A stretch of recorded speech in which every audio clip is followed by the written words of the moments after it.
Hey everyone, this is Julia Barbaro, host of the Julia and Gino podcast. I'm here with the co-founder of Jake and Gino, my husband and co-host Gino Barbaro. Julia, how are you doing, girl? Great. Today's guest is Mark Hart. It's AKA the Bible Geek. Mark is a chief innovation officer at Life Teen International and author of more than 20 books. Most people haven't read 20 books in their lives. He's written more than 20 books. That's pretty good, including the best-selling Blessed Are the Bored in Spirit. I love that title. Growing up in a loving Catholic family, he still grew distant from the faith. At 16, a youth minister challenged him to think about some big questions and introduced him to scripture that taught him the true meaning of human dignity. Welcome to the show, Mark Hart. I'm so happy to be here. Are you kidding me? This is great. Mark, I got to take you to task. The book that you wrote, I love the book. I read the whole book. Which book are we talking about? Sorry. Which book? Which of the 20? This one right here. I can already see where this is going, you two. I love this. So I read the book. Which book? I got a bunch of questions here. She read the book and she goes, the only thing that I remembered out of that book was the story that he talked about when his wife was pregnant. She gave birth and he said his back hurt. I'm like, you're killing me. There's so much wisdom in the book, and that's the only thing you remember. And do you know why? Because I did the same thing on my fifth child. No, it was the third. Let's just be clear. Was it the third child? I don't remember. Okay. Well, so tell the story. Give Mark the story, the background, okay? Real quick. Okay. A real quick story was third baby, by the way. 4 a.m, delivered Sophia. Beautiful birth. Everything was incredible. It was at home. Oh my gosh, it was beautiful. My husband sits back 4 a.m. and said, I am tired. And everyone just looked over. And I was like, all right, here we go. To my defense, and this is for the men out there because the women have no idea. I'm sitting there with no control. I can't help my loving, beautiful wife as she's saying, I can't do this. I can't do this. This is hard. This is hard. I want to quit. And I'm sitting there and there's so much adrenal stress going on. My cortisol levels. I just feel hopeless and useless. And then it happens. And then after that, you just tend to crash. It's just something unexplainable. So you please defend yourself because it seems like I can't defend myself on that. Nor I. I have no defense. First of all, like if man is the crown is the crown of creation from Genesis, woman is the crown jewel of creation. Okay. And I think about any of us who have watched our wife go through pregnancy, to watch what happened, like God's divine design imbued in a woman, to watch hey, she gets pregnant and just the spleen knows to go up here into the throat and the kidneys go back here to make room to bear life. Okay. And you go through this torment of 9 months, the body just in constant duress. And in our defense, men, we're dumb. We're not smart. In that moment, I'm holding her hand, just just the bright. And when she finally pushes, and having bent over, and I'd love to say in my defense, having been bent over for an hour straight, and I stood up and was like, oh, my back hurts, and I as soon as I said it, and you just said it, but the words escaped, and I think a lot of husbands understand it. So words escape, and you're like, and you went, and you put it right back in your mouth as fast as you can. And so instead of looking to the right where my wife was, I looked down to the left where her OB was, and she looked up and she looks at me, she goes, no, she's shaking her head like you're a dead man. I was like, dead man walking. Like, look, we're bringing life and we're taking life at the exact same time. It was wonderful. It was, it was not my best moment, and I was so happy to get to share it on the pages of the book. It was when the publisher came. They said, "Do you want to write a book on parenting?" I started laughing. I'm like literally laughing. I'm like, I'm a train wreck. Like my wife is a saint. I'm a hot mess. I have no business writing a book. So I started laughing. I said, no. I told them no. And we went out to dinner that night, and we had a couple glasses of wine. We were laughing. We were like, who are we to write a parenting book? Oh my gosh! How about what not to do? And then I kind of looked at her. I started laughing. I said, "That's what we should do.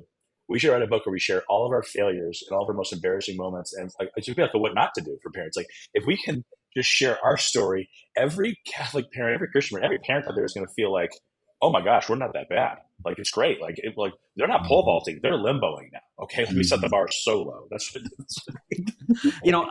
I snowplowed the interview. I didn't mean to start there. I really want people to get to know you a little bit better because you're part of Life Team. You're the chief visionary officer, if I'm not correct. That title doesn't sound like a hot mess to me. That sounds like somebody who's super important. So I don't know.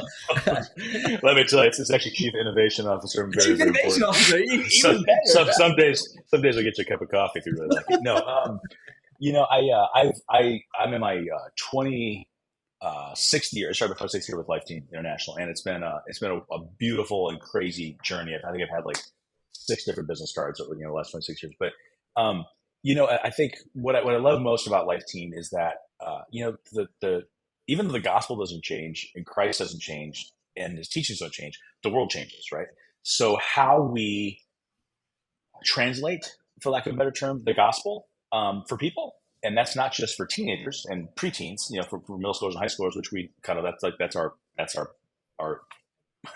our demographic, but how we translate for parents, but also to help priests and religious and catechists and parents to understand Christ's mercy and God's call for us in the modern age, in the screen-based age, in a woke culture and everything else, how we translate that in a way that is attractive, that's understandable, that's transferable and translatable for a parent. That's where we go. That's what we wake up every day to do, and it's never boring, because, the minute you think like, hey, we got this is great, then a new platform starts, a new social media thing starts, something else goes wrong, the world blows up, pandemics happen, whatever. And so it's like every time you think you got a beat, something else comes up, so it's never boring. It's never ever boring, but it's a beautiful challenge, and it gets me. I get excited. Like every morning I wake up, I'm excited to figure out, like, how can we explain and share and translate God's love today to a modern 21st century teenager and their family. Yeah, that's beautiful. I have to say, you sound like you were talking about just raising a family at that moment, because that's kind of how I wake up, in a sense. It's like, how do I even get through this day? Obviously, through a lot of prayer. But can I just go back to the original story that you guys were talking about? Because I have to say something nice about you. I can't help it. Something Sorry. nice. Wow. Everybody, make sure you turn up the volume, because not very often you say something nice. So make sure you get just the for a dialogue. second. Okay. So I run a women's group through Jake and Gino, which is Gino's real estate education company. Beautiful women. We get on, we talk about struggles. And this topic actually came up once. And a lot of the women were complaining about the husbands. I can't believe you did this, that, but the other thing. And I said, ladies, I just had this new discovery recently. And it was after we had children. Obviously, our youngest is 8 now. And I realized that you men feel, just like Gino said, 100% helpless. And I actually had compassion for you for a second. And I did. And I talked with these women, and some of them were like, oh, I never thought about it that way. And it was so beautiful for a second to speak with just women on this call about the other side. Because a lot of times we only see our side. So I'm so glad that's awesome. I'm so glad you said there's so much wisdom in that. It's like for the male who thinks he's in charge, which we all know we're not, and who want to be holy, and most of us we pale in comparison. I think that's why God gives us the Holy Family, like, because as holy as Saint Joseph is, he's not the Immaculate Virgin. So you're constantly like with your spouse in awe because your spouse is holier than you. It's very humbling. But I think for most of us, we want to be hunter, gatherer, provider. We want to be like the strong one, be the spiritual head, all these things. And then you get in this moment where like the most important person in your world is compromised, and you're having to rely on everybody else. Unless you are the OB, like you're having to rely on everybody else, And it's just this very humbling moment where you realize, even if I can control everything else in the known universe and provide and love and try and care for, that you're just completely helpless. And you realize, like, not only that you're helpless, like, to help the one you love the most, but also this new life is coming. And it's really humbling. And it's really, I think it's one of those, if a couple's blessed to have a child or multiple, it's one of those moments where God really, like the divine really meets the human, and God really reaches down and he reminds you, like, you can be financially successful, you can be professionally successable, you can be emotionally, relationally, you can be successful in every other way, but you still need me. Okay. Mm-hmm. And I'm going to remind you of that. And now, and it's like the precursor, because now I'm going to remind you of that every single day for the next 18, 20, 40 years of their life, and then we're going to do it multiple times. So it's like, even if you think you have a kid or two, you think you got it wired, you think you got it figured out, and God says, no, we're going to do this again, because you still haven't figured out, because you still need me. And you're still, it's like, okay, now they're out of the diapers, and you think you got it figured out. You've got like this, tag team thing, or you go to zone defense. Now I'm going to send you another kid, because you still haven't figured it out. I really think for those of us that have more than one kid, it's because we're that stubborn. I was like, no, I'm just going to keep sending you saint-making machines until you figure it out. I love in the book when you said about Saint Joseph. For all the dads out there, can you imagine being, Joseph? Your son is God, and your wife has no sin. I mean, basically, you're a literally star. Mrs. Right. Yeah, exactly. Literally Mrs. Right. She's never sinned. Like, I picture, I did a stand up routine years ago. I had like a whole 10-minute riff on Saint Joseph, and I was like, can you imagine Saint Joseph trying to teach Jesus how to fish? I mean, like, like, poor Joseph. He's like, hey son, come over here. Like, and Jesus is like, oh dad, they're over there. They're over there, dad. Not even close, pops. You know what I mean? Like, it's just so embarrassing, right? Like, I was like, so St. Joseph and I, we go on runs, we go on long walks. He and I talk daily because he's just Joe. I'm like, dude, just help me, man. Just pray for me, give me wisdom. It's like being married to like literally a saint, and like that, like she's literally the only Mrs. Right in history. She was never wrong, right? That's a weight to wake up with. How you gonna teach your kid? You teach them how to pray? Yeah, good luck, Joe. Anyway, he's God. I love it. I mean, Jill, I want to jump into the book a little bit. Yes, I think fine. the book is great. I mean, you talk about family of origin question, parenting style. I love even intimacy and passion. You said the definitions and how society's co-opted it. Let's just start with there. You talk about intimacy and passion in a relationship and marriage. Yeah, it's so sad. When you say the word intimacy now, it conjures up, hey, are we buying adult toys? Are we watching adult movies? And that's just where culture's gone with it. And we have a really counterfeit concept of what intimacy is. And if you go back, I'm a huge word nerd. I love words. You go back to the etymology of intimacy, it actually means to make the innermost known, right? So, so true intimacy in its proper context and understanding is like, how can I make the deepest longings, yearnings, moanings, achings of my heart and soul known to another, right? And so for most of us, that's through the context of marriage, right? Like that there's this one person who has chosen through the covenant and sacrament to put up with me until God calls me home. And how can I make the innermost fears that I have, desires that I have, longings, all this, how can I verbally, physically make those known, share those with another soul, and trust those to another soul? And that's what true intimacy is. And that's really where, I think that's really where what separates a contract marriage to a covenant marriage, like a good marriage to a great marriage, is the degree to which the spouse is willing to entrust their deepest longings and fears to another. And it's, marriage is like the divine merge lane, right? But the two don't become one easily. Like whenever you're merging, especially when you're in heavy traffic, it's always like this game of someone's got to give, right? Someone's got to give as the two lanes are going into one. And usually it's like, oh, if I don't give, like, I won. And if I give, well, now I'm pissed at the person in front of me, right? The other driver. And marriage is the exact opposite. It's really like, I should seek to want to give. I want the best for the other, right? Not for myself. And it's not self-seeking. It's selfless, as Pope St. John Paul II wrote about extensively in the Theology of the Body. It's self-gift. And I think that's what's so hard, is that true intimacy only comes through true humility and through true transparency.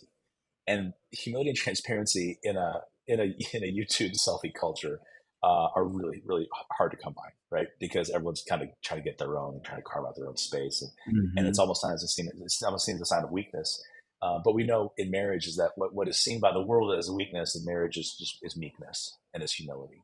So I think that the marriages that I see, that I admire, that we try to emulate, are those ones who just live in such transparency and such awe of the other, such awe of I'm so blessed that I get to call you mine, that I get to fall asleep next to you, that I get to live this joyful mess of a life with you. That's a gift, that's a true gift. And I think what's hard is that for couples who don't have that, they either quit or they just say, I'm never going to have it. And they kind of go live two separate lives that never merge. But I think what I'm always trying to say to people is, listen, I don't care if you're married for a year or 40 years. Like, if you don't have that, you still can, but it's going to begin with 2 words. That's, I'm sorry. And then it's going to begin with 3 words. God help me. because it's never too late. Because if you are married and there's a grace there, and the grace of the sacrament is always stronger than we are, because grace is a real thing and it's a tangible thing. And we have to, it's like grace is like a powder keg and we have to tap into it. But you have to be careful, because the minute you tap into it, you can't control it. And I think that's where most of us go wrong, is we want to control. And the minute we're willing to say, I'm going to tap into it and God, your will be done. Well, buckle on, man, because you ain't on the merry-go-round anymore. Like you're on the roller coaster. You know what I mean? And it's a beautiful, fun, exhilarating ride. And God only knows how long it goes, but it's worth the ride. Mark, I would let my wife ask you a question about the book, but all she can remember is the first story. So I can't go to her. Hey, look, it's the bus driver. He's rolling over the bus again. That's great. Before you jump on a question, I'm going to ask Mark another question on the book, and I'll let you run, because I can see your eyes glazing over and going, okay, go for it. Why don't people work harder on prayer life? I love that, because I think, let's talk about prayer life, because prayer life is so important. Even 5 minutes, carving out 5 minutes to spend time with Jesus, with the Lord, or praying to Mary. Why don't people work harder on prayer life? I think ultimately it's because we have a pretty jacked up concept of what prayer is. I don't know if it's because of bad preaching. I don't know if it's because of self-help books. I'm not blaming Oprah. She's wonderful. You're a 90s guy, by the way. Jacked up. I haven't heard that word jacked up in a while. That's so funny. You say that. Yes. Yeah, people have this mistaken notion that, like, well, prayer helps your relationship with God. Like, no, prayer is your relationship with God. It doesn't help it. Prayer is it. If you're not praying, you don't have a relationship. Like, that's, I mean, I can sit all day in a garage. It doesn't make me a mechanic, right? Just like going to church doesn't make you holy. You have to have a prayer life. Going to church can actually help you, for sure. I mean, it should. I mean, even if mass is terrible, I mean, I've sat there and prayed that the homily would end. It still gets me to pray. I mean, right? So it's still helpful. But I think most people don't work in their prayer life because it just isn't a priority. Like we want God. When we have a family member dying in a hospital bed and our knees fall on a cold marble floor in a non-denominational chapel of a hospital, we want God to be there. But it's almost like it takes those moments for a lot of us to really take prayer seriously. And we kind of forget the prayer, like praise, the thanksgiving, the adoration. We forget the parts like, it's a sunny day and there's money in the account and our kids are healthy. Well, then why the hell aren't you praying? Like, why aren't you stopping to acknowledge your blessings and to acknowledge the God who at this point has bestowed them upon you? And that's where you strengthen that relationship. That's where the trust grows. That's where the intimacy grows with God. Because you know what? In a month or a year, maybe the funds aren't going to be in the account and someone is going to be in a bed and your kids aren't going to be okay. And you know what? Like, it is. It's that's like how you use like the roller coaster analogy. Like, I think that most of us as Christians, we say we want the roller coaster. We say we want like a Holy Spirit driven life. But the reality is we want the merry-go-round. We want it nice and easy and clean and safe and controlled so that we can get on and get off and we can do our thing. Oh, look, the horse is going up and down. Oh, isn't this fun? Versus like you get in the car, the roller coaster, you put down the harness, you put your hands in the air and you say, God, take me where you want to take me, And I think that's the hard part because ultimately 99% of us are control freaks and the other 1% are liars. Like they are too, Julia, I lied because I got two more comments. You're letting me practice my patience. Yes, so exactly. Yes, because you wrote in the book, Lord, grant me the desire to pray more. I think that's what we should all say. Lord, grant me the desire to pray more. And you had a great story about your kids when they were praying with you and you're like, Jesus, you rock. Amen. They bolted out. And the intention was there. I love that. Can you share that story with the listeners? Yeah. I think it's so hard. So when you're I want to raise a good, holy family, whether it's a good, holy Catholic family, Christian family, and you're having these grandiose plans like in your head. You're like, you want your kids to be better than you. You want your kids to be holier than you. You want your kids to know the Lord better than you know him, And so, so we take grace before meals and mass course, but we take night prayer very seriously. We sit down with our kids, especially when they're littles, and we want to get them into a rhythm of prayer where they know every night this is how you're going to end your day, but also just how to address the Lord, and obviously you want there to be reverence and awe and respect. So like for me, we're praying the prayer, and we would take turns leading it, and at the time my daughter's just like, she's praying and she's just, Jesus, you rock, amen. She bolted. She wanted to go play. She wanted to go watch her show or whatever. She was like, okay. And she read the room, right? I mean, she knew how to manipulate dad. And so it was like, Jesus, you rock, amen.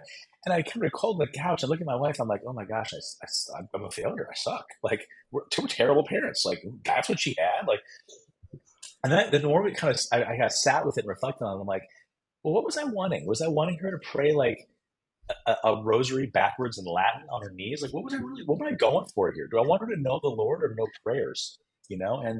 And I think what I kind of arrived to was just like, she felt so comfortable, and the Lord was so relatable, and Christ was so real. You know what I mean? In her, like, like, remember the family, and I'm like, well, but that's ultimately what we're going for. Like, for them to talk about Jesus as though he's sitting right with us at the dinner table, them to talk about their day like, hey, he's totally in the car. You know what I mean? Like, he's right here along with me. It's not even like, for them, it's not even a question. Is God real, or can I trust God? It's more about like, oh, he's there. He's right here. He hasn't said anything, I think that's what you want to get to. Like, remember, like, we always talk about in the Gospels, like the storm at sea, Jesus is walking on the water. Powerful, Matthew 14. It's a beautiful story. We don't often talk about the first storm at sea where Jesus is asleep in the boat, right? So here they are, and storm kicks up. These are professional sailors, right? But they're freaked out. Now that tells you something about the storm, okay? Like, this is not like a little mild front. It's scary enough that professional sailors who work the water every single day are freaked out, and they're shrieking and they're calling out in terror. And Jesus, it's not like God's banned. God isn't not like in the walk in the water. In the walk in the water, he wasn't in the boat. He was up on the mountain praying. He has to come out to them. This one, he's literally in the stern. He's asleep on a cushion, right? And like, it kind of reminds me, like, God's right there. Now, he might not rebuke the wind. He might not act on your schedule, respond as fast as you want or the way you want, but he's right there, And when my daughter said, like, Jesus, like, God, you rock, amen, and she bolted, I'm like, it's like she knows he's here. And I'm like, ultimately, isn't that what you want as a parent? You want your kids to know when the storms come, which they will, whether that's in junior high, in high school, college, in marriage, with work, with whatever, hey, when we're in hospice, when we're on a hospital bed, and they're crying out to heaven, you want them to know God's here, he's here, and that's the way that you and I, like, as parents, that's the way we live on. That's the way that our life echoes long after we're in the ground. Is through the faith. Is if the faith that we've tried our best to instill in them is still with them and carrying them long after we're gone physically and we're only here spiritually. No, I love that. And I think that's one of our difficulties as parents, is that we want to do it so perfectly for our kids. We want to be their example. We want to teach them so well. And when they don't do something, then it's like, oh my gosh, we messed up, we screwed up. And it's one of those things where I think it's hard for us, especially we're talking about the birthing. I don't know why this keeps coming up, but you guys, and during the birth, but to let go. Yes. Thank you. To let go of that control that we actually don't have anyway. And to give it to God and say, I can't do it because I don't have the control there. All I can do is control what I'm thinking, what I'm doing, my actions. I can't control what's going on in front of me. And it's so challenging as a parent, especially with your kids, when they do things out and you're so embarrassed because everyone's looking at you. Mark's got a story for that one. And so it's incredible once you figure it out to let go. It's so freeing. Tell and everyone, I just wish people would know how free it was. The Lent story is just phenomenal because I love that one because it's like I don't think we've done anything. You mean from Ash Wednesday? Yeah, Ash Wednesday. Yes, I'm sorry. Okay. Yes. Oh yeah. Oh, okay. Yeah. So you'll notice when you read the book, our Not Quite Holy Family, I don't use any of the kids' names. I just say at the time our 9-year-old or this daughter. Because I don't want to publicly shame any of them. Although most of the stories can be attributed to the same kid. They publicly shamed you, which is the irony, right? I used to have a sea of dark hair. I used to have hair. I used to have a sea of dark hair. And then she came along. But no, it was one specific Ash Wednesday. And our girls are they're very girly girls. They're very, very girly girls, like their mom. And for Ash Wednesday Mass, and we're going forward just to receive ashes. It wasn't a big deal, the priests, the deacons, the ministers out there just administering ashes. And we're going forward. It's just a typical Ash Wednesday. It's not a big deal. It was a very unmemorable Ash Wednesday, right? It was like I don't remember the readings, I remember the homilies, the ashes. And we get up, and my other kids go get ashes. And then my, now I'm not going to say specifically third daughter, she's walking up, and she's there in like her little like fake high heels and her little dress, and she looked really cute, hair all done. But I mean, as she's walking up, she's seeing what's happening, and she's young. This when she's she's young, and she's starting to do the math in her head, like they're gonna put that crap on my face, like they're gonna put that dirt on my face, and she's like, like no, not gonna happen. So she gets up there. I mean, and she was right in front of me, but it's like I remember, like everyone else was walking forward like normal pace, and she kind of started pausing more and more and stopping more and more, like she was doing the math, like how can I get out of here?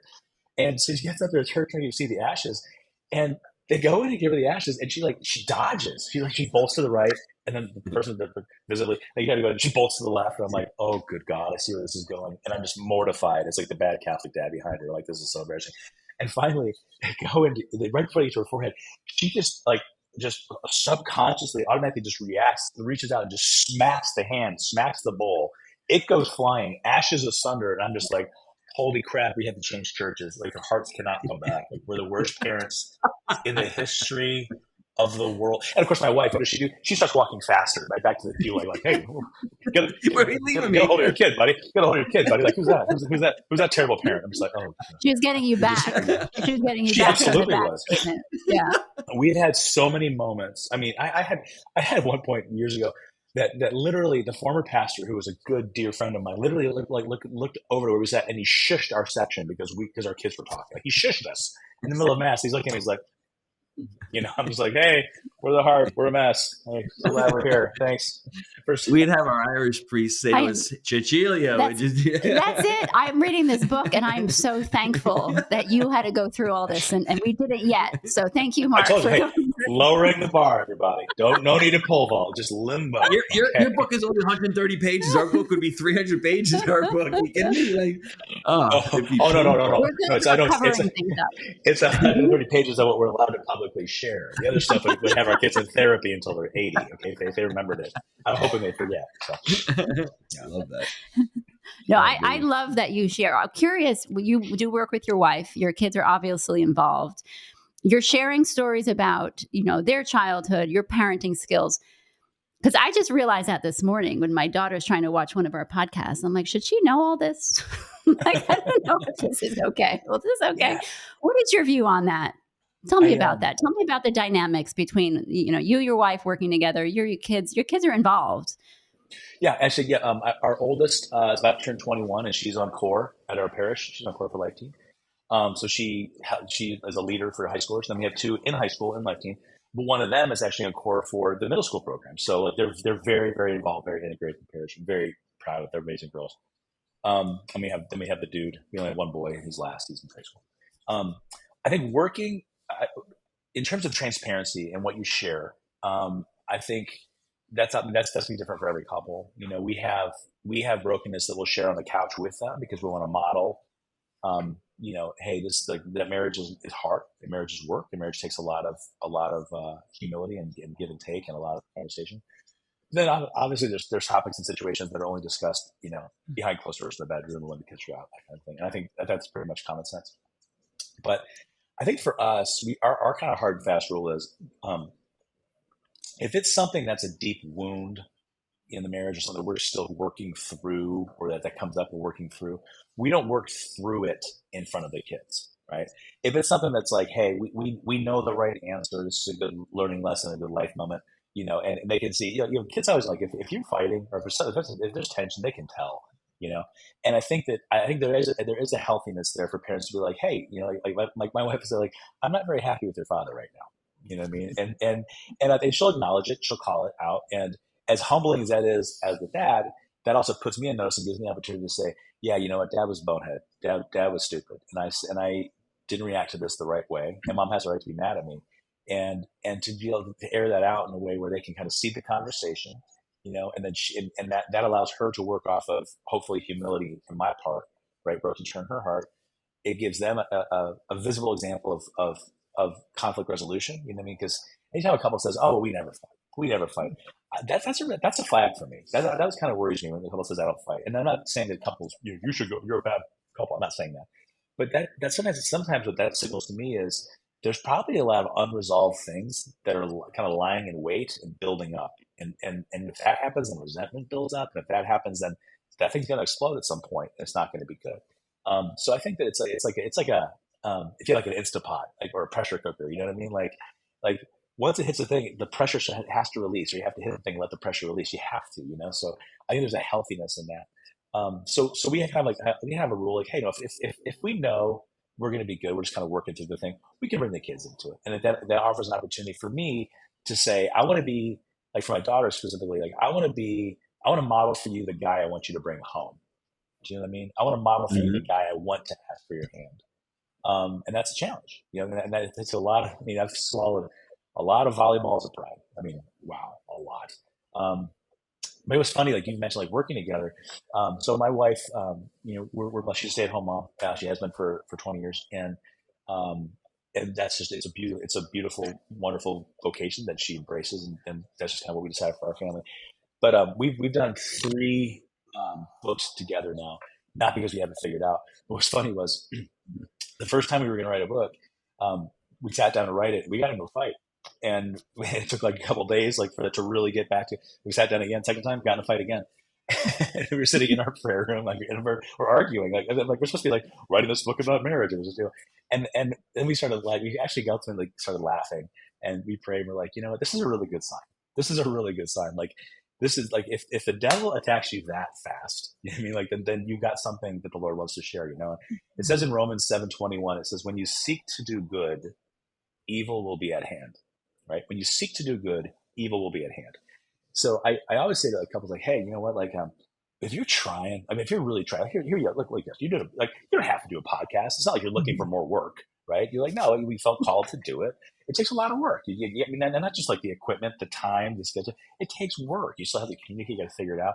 And I'm sure it's not always like just beautiful and perfect behind the scenes and beautiful and perfect when you're doing it. Like, it's going to take work. And it's like the minute you say we want to do something that's going to bless people, or it's going to bring the kingdom to fruition, or it's going to share the gospel, you're basically painting a big bullseye on your back.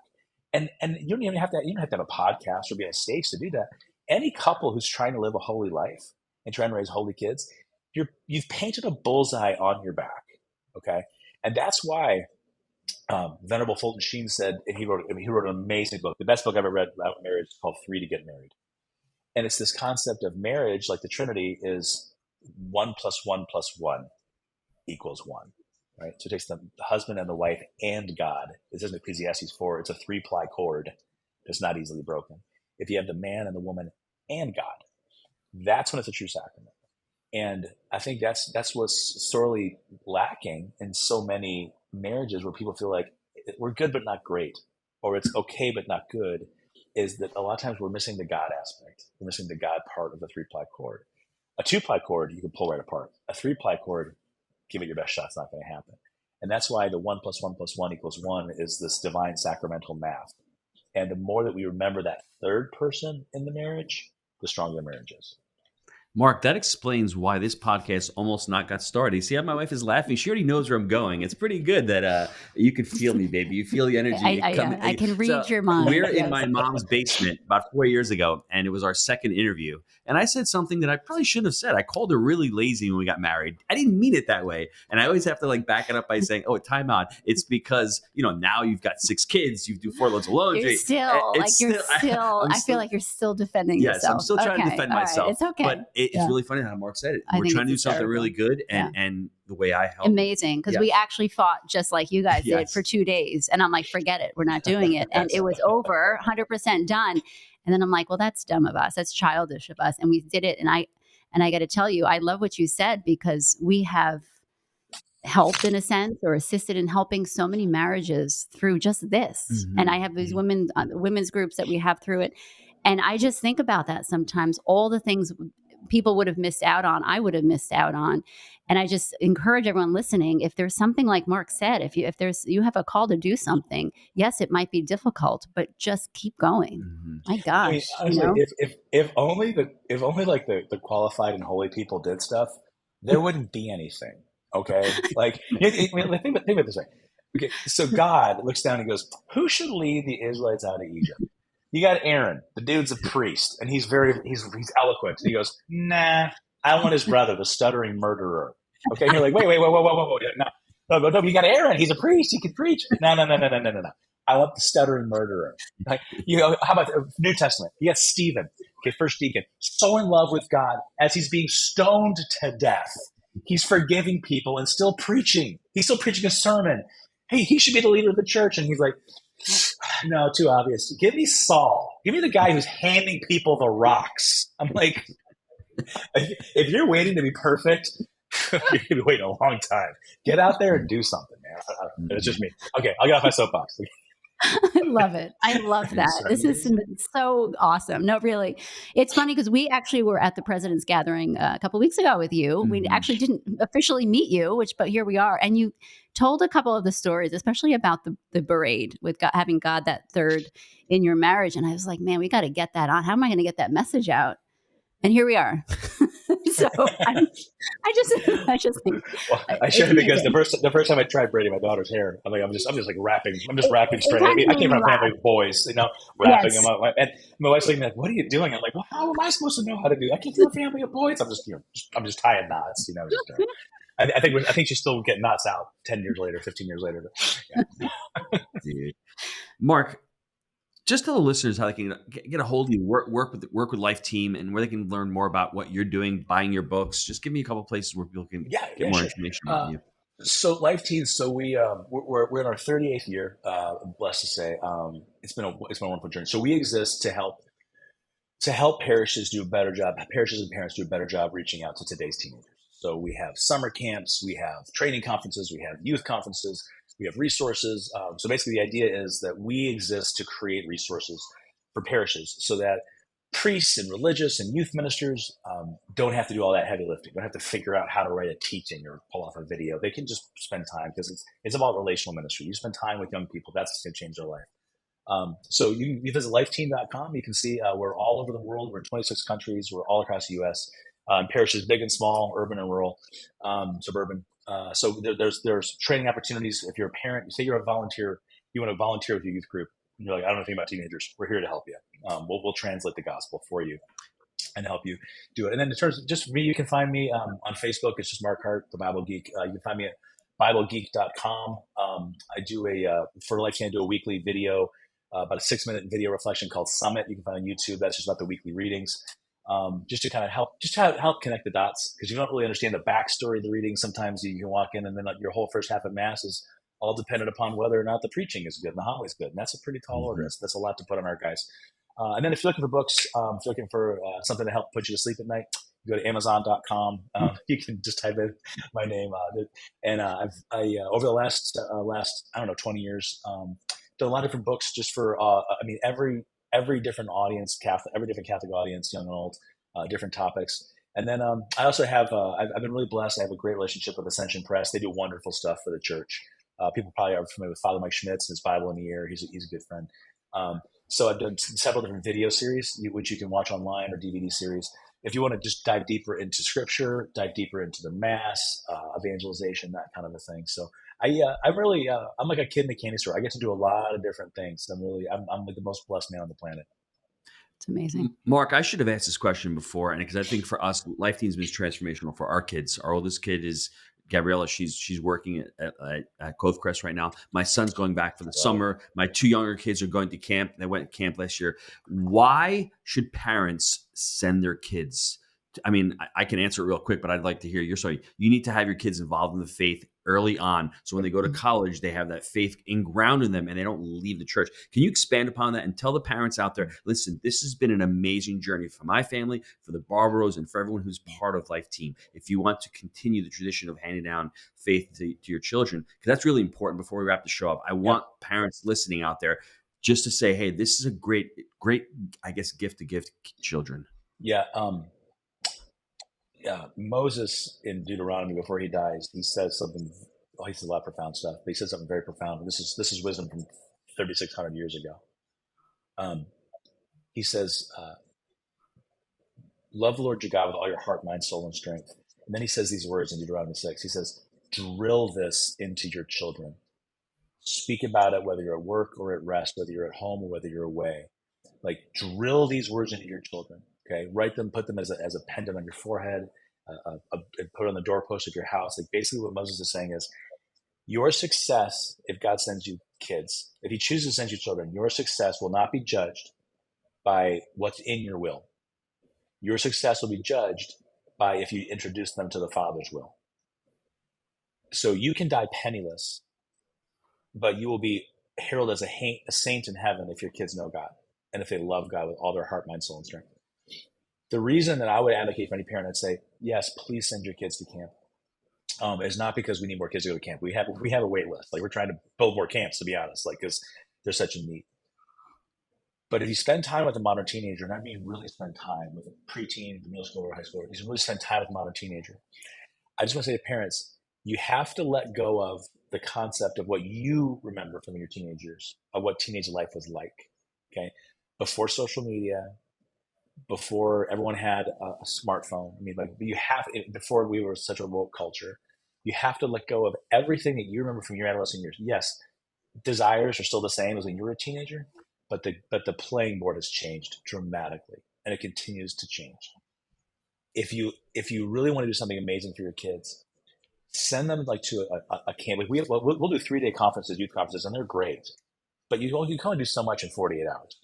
To send your child away to the beauty of creation days with a parish, with a group of like-minded, like-hearted kids, with leaders who know what they're doing, with speakers and musicians and priests who know what they're doing and they've been trained to do it, to give them not just the gift of freedom from their devices, but to reintroduce them to the Creator in creation, and to allow them to understand, not just foster community, but to have time to listen, to really listen and not be distracted. I've never seen a kid go through a week of camp and not walk out stronger, better, and more assured that there is a God and he knows them and he loves them. It's so transformative that literally, once a kid goes through camp, all they want to do when they get into college is come back to camp as a leader. I mean, and this is not this fanciful parent trap summer camp. Look, we have archery. There's a lot of fun stuff, but it's because when they walk onto that ground, it's holy ground.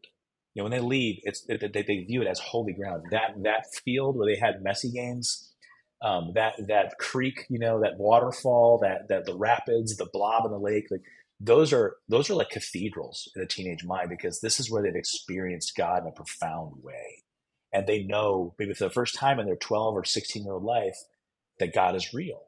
And for any of us, if we didn't have that, we can all probably go back to that first moment that you remembered spirit, you know, hearing the voice of God, experiencing the reality of God. Like we can all go back to that moment where like we know God is real and it's profound, it has a profound impact. And we have seen such a transformation in the last 20 years of camps.